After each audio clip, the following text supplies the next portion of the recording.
Ladies and gentlemen,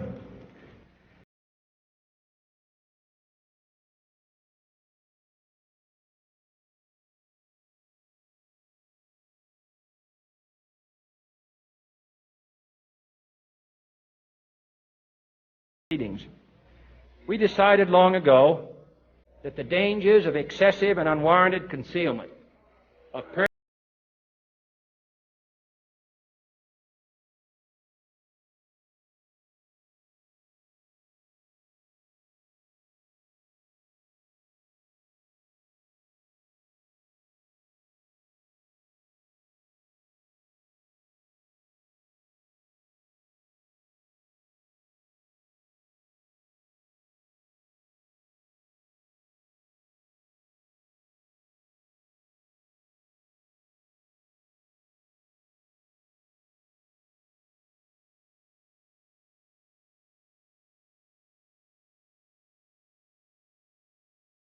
to the extent that it's in my control.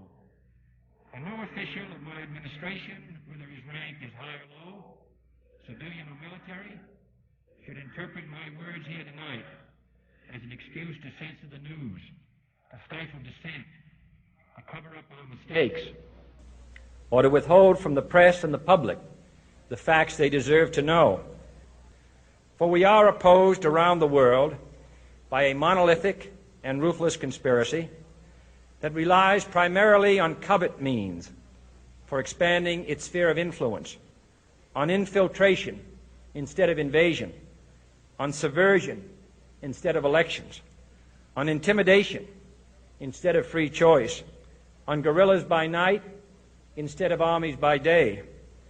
It is a system which has conscripted vast human and material resources into the building of a tightly knit, highly efficient machine that combines military, diplomatic, intelligence, economic, scientific, and political operations. Its preparations are concealed, not published.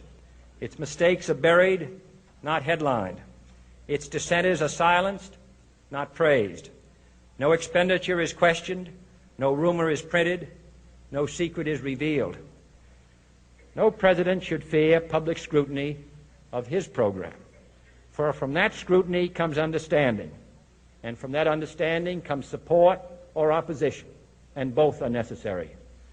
I am not asking your newspapers to support an administration, but I am asking your help in the tremendous task of informing and alerting the American people, for I have complete confidence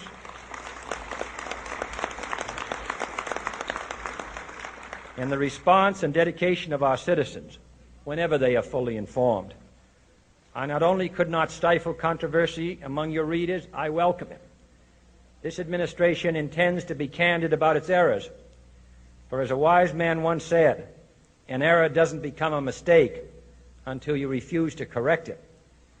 We intend to accept full responsibility for our errors, and we expect you to point them out when we miss them.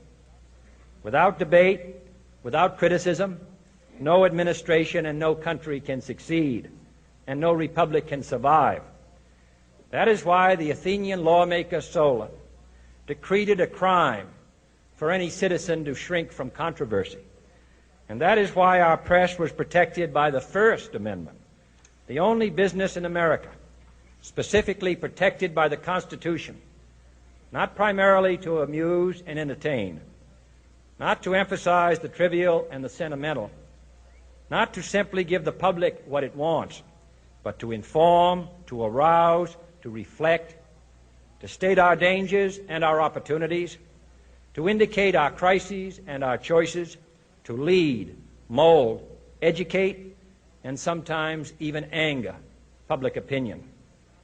This means greater coverage and analysis of international news, for it is no longer far away and foreign, but close at hand and local. It means greater attention to improved understanding of the news, as well as improved transmission. And it means, finally, that government at all levels must meet its obligation to provide you with the fullest possible information outside the narrowest limits of national security.